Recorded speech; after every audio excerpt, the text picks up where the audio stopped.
Hello. So, on my way back from the gym, first time working out on a, what is it? Saturday in like, I don't know how many years. And I am so tired that I would like to crawl into a corner and just die. There should be a law against like working out in the weekends. So, like, wow, maybe it was a little bit over ambitious, but have to keep a reasonable level of fitness because just in case this whole programming business doesn't work out, I would like to have a fallback career as a trophy husband or a boy toy or something like that, right? Because I like to be spoiled, and if there are any lonely or bored housewives out there on the interwebs, give me a call. I'm always looking for new jobs.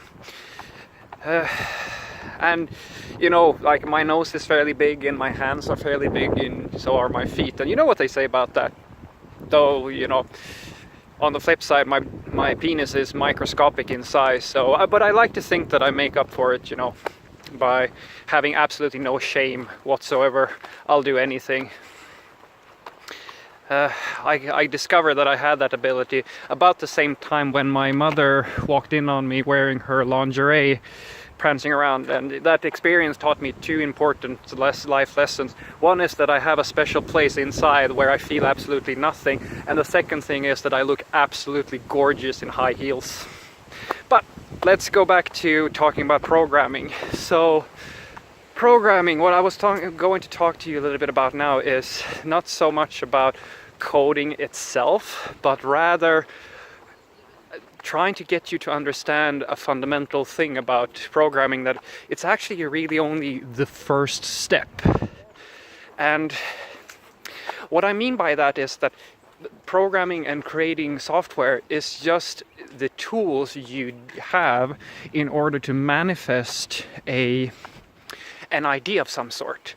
Which brings me to a really nice philosophical question that I quite enjoy thinking about. So if you are an idea type of person and you know programming, then you are empowered to be able to do almost anything. And if you don't have that many ideas but you know how to program, then you need to find idea people that you can communicate and create and collaborate with, because just knowing how to code doesn't mean anything if you don't have ideas or you don't have any type of creativity.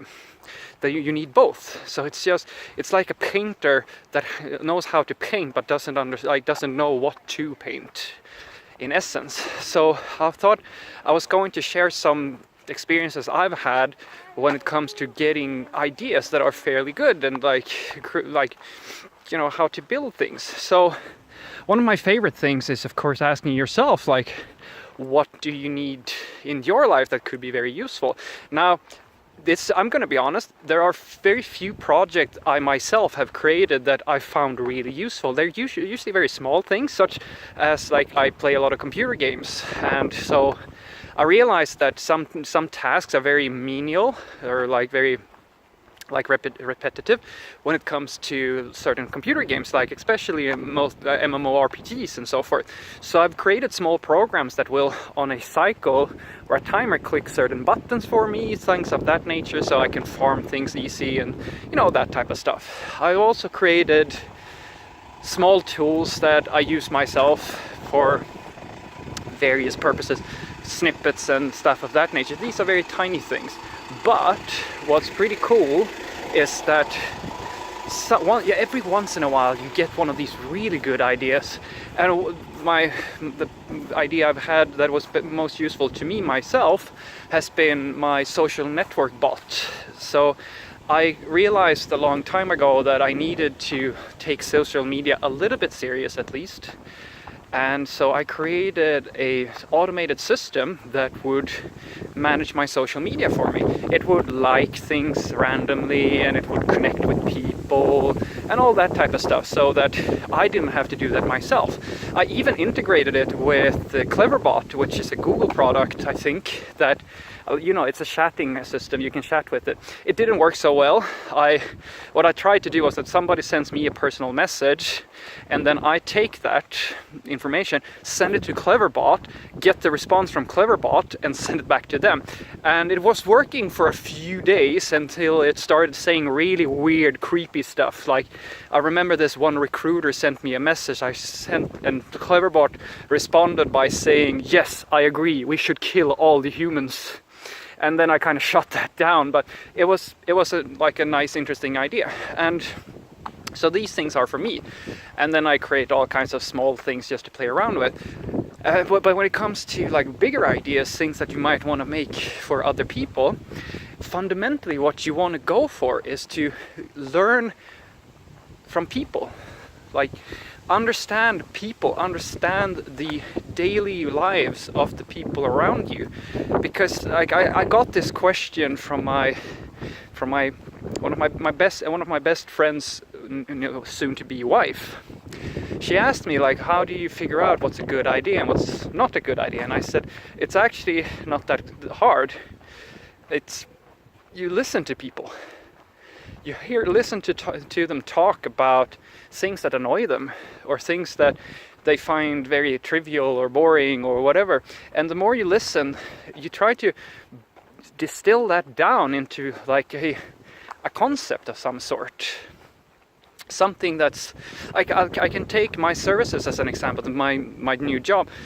Like the idea of having you have all these different services, and most people will agree. I mean, you have the concept of single sign-on systems where you have like 100 different products, and you don't want to have a single, like a password and a username for each one of them, right? You want one for all of them.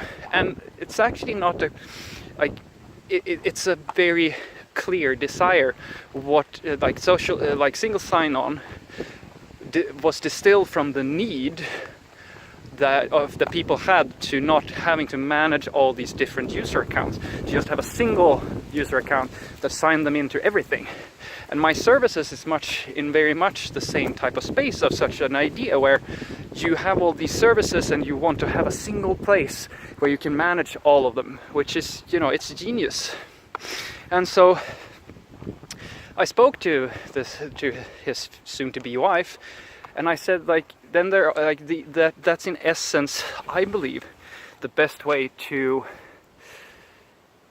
get new ideas for projects. You have to learn how people learn from people, talk to them, see what how their daily lives look.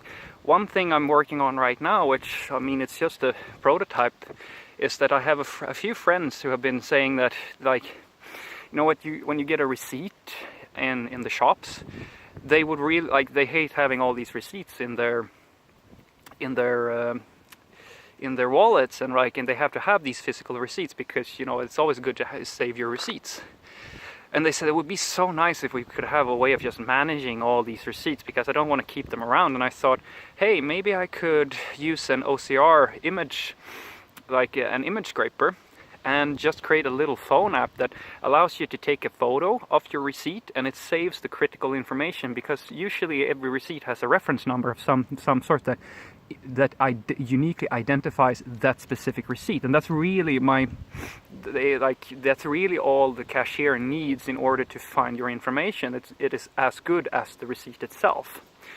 And so I thought, hey, that could be a cool idea. So, and I talked to my friends about it, and everybody was like, oh shit, you need to build this immediately. I still haven't finished it. It's fairly in the end process now. I just need to fix some last tweaks on it.